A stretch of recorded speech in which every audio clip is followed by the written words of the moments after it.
லோத்து என்கிற ஒரு மனுஷனை குறித்து நாம் பார்க்கிறோம். வாசிப்போம்.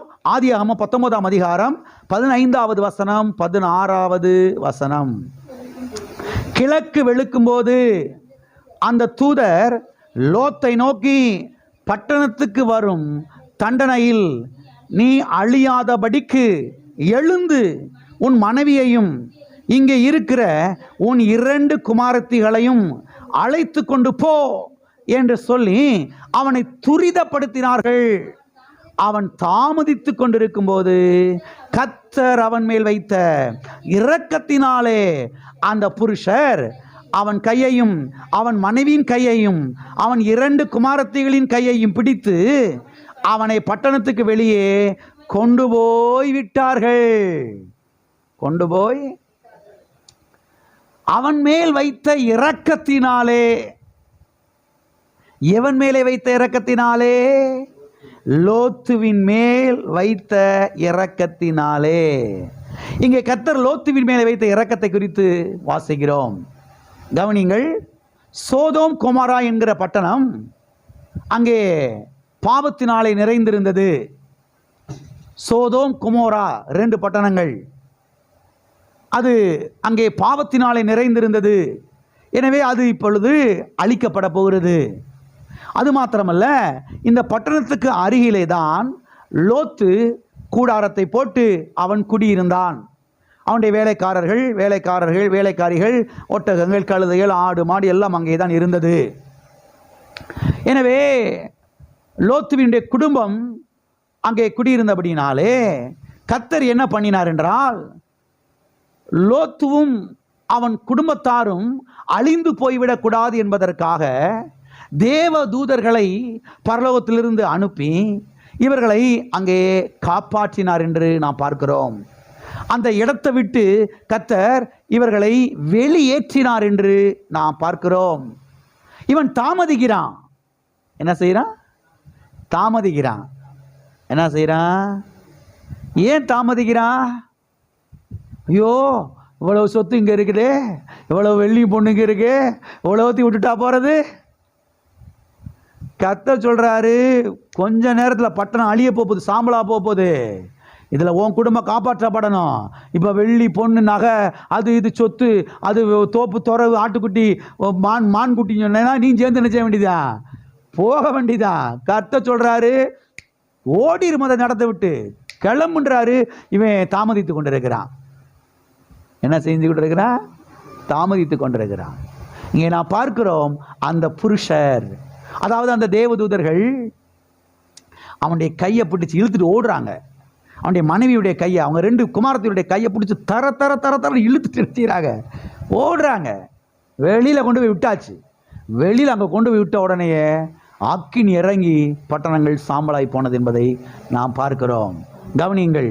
இங்கே நாம் பார்க்கிறோம், கர்த்தர் லோத்துவின் மேலே வைத்த இரக்கத்தினாலே. கவனியுங்கள்.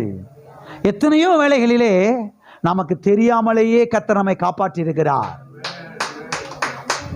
தெரியலன்னா தெரிஞ்சுக்கங்க, இந்த மாலை வேளையிலே தெரிந்து கொள்ளுங்கள். எத்தனையோ முறை நமக்கே தெரியல, ஆனால் கர்த்தர் நம்மளை என்ன செஞ்சிருக்கிறாரு? காப்பாற்றிருக்கிறார். நம்முடைய பிள்ளையை காப்பாற்றிருக்கிறார். நம்முடைய பேர பிள்ளையை காப்பாற்றிருக்கிறாரு. ஏன் தெரியுமா? கர்த்தர் நம்ம மேல வச்ச இரக்கம். அவர் நாமம் எல் ரேச்சும், அவர் இரக்கமுள்ள தேவனாய் இருக்கிறபடினாலே என்று சத்தியவேதத்தில் நாம் பார்க்கிறோம். அவர் நம்மளை வைத்த இரக்கத்தினாலே என்று நாம் பார்க்கிறோம். எனவே ஊரே அழிந்து போனாலும் நீங்களும் அழிஞ்சு போக மாட்டோம். நல்ல செய்தி. ஊரே அழிஞ்சு போனாலும் நீங்களும் என்ன செய்ய மாட்டோம். அது பஞ்சத்தினால் அழியலாம், அது பூகம்பத்தினால் அழியலாம், அது தண்ணீர்னால் அழியலாம், அது அக்கினினால் அது அழியலாம், எப்படியோ அழியலாம். அழிந்து கொண்டிருக்கிறது பல இடங்களில் நம்ம அதெல்லாம் பார்க்குறோம். ஆனால் கர்த்தர் நமக்கு சொல்லுகிறார், ஊரே அழிஞ்சாலும் நீயும் குடும்பமும் காப்பாற்றப்படுவீர்கள். ஏன்னா இயேசு கிறிஸ்துவின் மூலம் உன் மேலே நான் இரக்கத்தை வச்சிருக்கிறேன். இயேசு கிறிஸ்துவின் மூலமாக உனக்கு நான் இரக்கத்தை காமிக்கிறேன். நீ நல்ல வேண்டனால கிடையாது, நீ கெட்டிக்காரன்றனால கிடையாது, நீ யோக்கியன்றனால கிடையாது, நீ உண்மை உள்ளவன்றனால கிடையாது. இயேசு கிறிஸ்து உண்மை உள்ளவராய் இருக்கிறபடினாலே அவருடைய கல்வாரி பாடுகள் மூலமாக உனக்கு நான் என்ன செய்கிறேன்? இரக்கத்தை காண்பிக்கிறேன். ஆகையால் அடிக்கடி இயேசு கிறிஸ்துவுக்காக நன்றி செலுத்த வேண்டும். இயேசுவே, நீர் பட்ட பாடுகள், நீர் கொடுத்த விலைக்கிரயம் ஆண்டவரே, நீர் சிந்தின ரத்த ஆண்டவரே, அது நிமித்தமாக இன்றைக்கு நான் என்னுடைய பிள்ளைகளும் பிழைத்திருக்கிறோம். இன்றைக்கே செத்து போக வேண்டிய ஆள் நாங்க, இன்னைக்கும் மண்டையப்பட வேண்டிய ஆள் நாங்க. இன்னைக்கு நாங்கள் உயிரோடு இருக்கிறோம்னா இயேசுவே உம்முடைய கல்வாரி புண்ணியம், உம்முடைய ரத்த புண்ணியம் ஆண்டவரே, அதன் மூலமாக பிதாவாகி தேவன் எங்களுக்கு காண்பிக்கிற அந்த இரக்கம் ஆண்டவரே. அடிக்கடி இப்படி நன்றி செலுத்த வேண்டும். ஒரு உணர்வு நமக்கு வர வேண்டும். ஒரு உணர்வு இல்லாத ஆட்களாக இருக்கக்கூடாது. மற்ற ஆட்கள்லாம் பாருங்க, உணர்வு இல்லாமல் அவங்க வாட்டுக்கு போயிடுவாங்க. எப்போது ஒரு உணர்வுள்ள இருதயம், கர்த்தாவே, ஒருவேளை கையில் என்கிட்ட நிறைய கட்டுக்கட்ட பணம் இல்லாமல் இருக்கலாம், ஆனால் ஒன்று, நீங்கள் என் கூட இருக்கிறீங்க. உங்களுடைய இரக்கம் என் மேலே என்ன செய்யுது? இருக்குது ஆண்டவரே. ஓ தேவனே, உமக்கு ஸ்தோத்திரம். ஆகவே அவருடைய இரக்கம் நம்ம மேலே இருக்கிறது. அவருடைய இரக்கம் நம்முடைய குடும்பத்தின் மேலே இருக்கிறது. அவருடைய இரக்கம் நம்முடைய பிள்ளைகள் மேலே இருக்கிறது. ஆகையால் நாமும் நம்முடைய குடும்பம் அழிந்து போக மாட்டோம். ஹல்லேலூயா. அவர் நாமம் எல் ரேச்சும்.